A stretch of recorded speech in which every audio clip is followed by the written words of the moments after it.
Assalamualaikum warahmatullahi wabarakatuh. Perkenalkan, nama saya Nur Lailatul Nikmah dengan NIM 203200079. Di sini saya akan mempresentasikan mind mapping mengenai keberhasilan pendidikan gender dan inklusi sosial di Indonesia.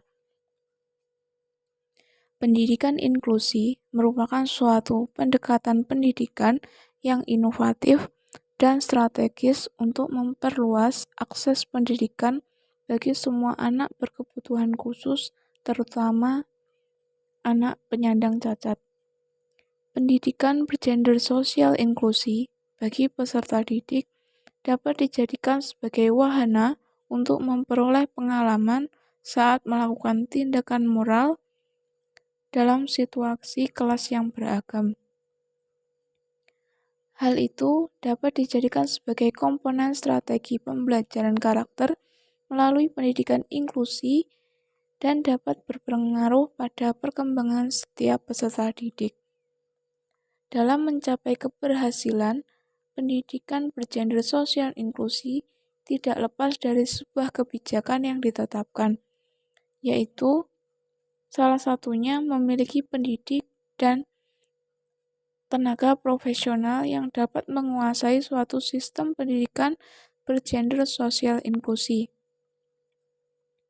Untuk melihat seorang pendidik itu menguasai suatu sistem pendidikan bergender sosial inklusi, dapat kita lihat dari sudut bagaimana pendidik itu menguasai sistem pendidikan dengan cara mengelola sekolah atau kelas dengan suatu metode, strategi, maupun model yang bervariasi dan tertata dengan baik sehingga dapat mencapai tujuan pembelajaran yang diharapkan.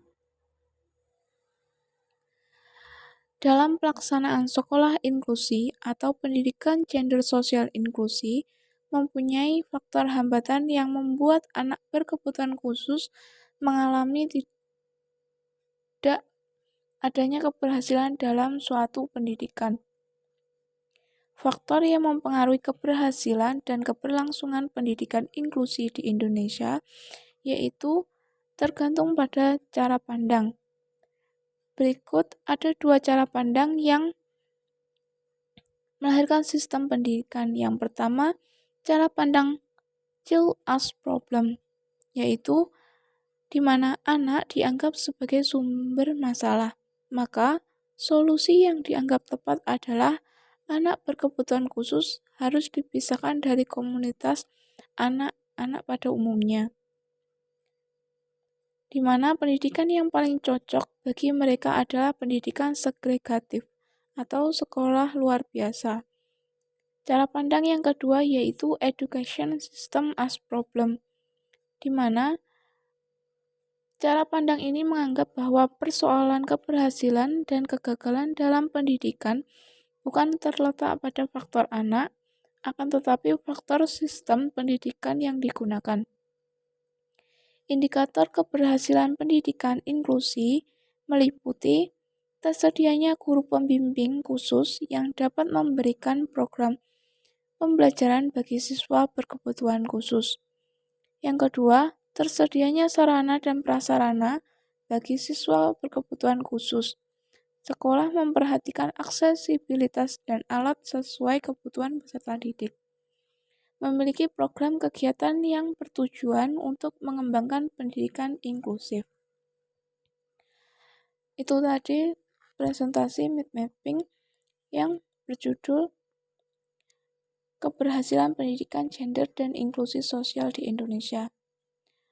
Mungkin cukup sekian dari saya. Bila ada kurang lebihnya, saya mohon maaf. Assalamualaikum warahmatullahi wabarakatuh.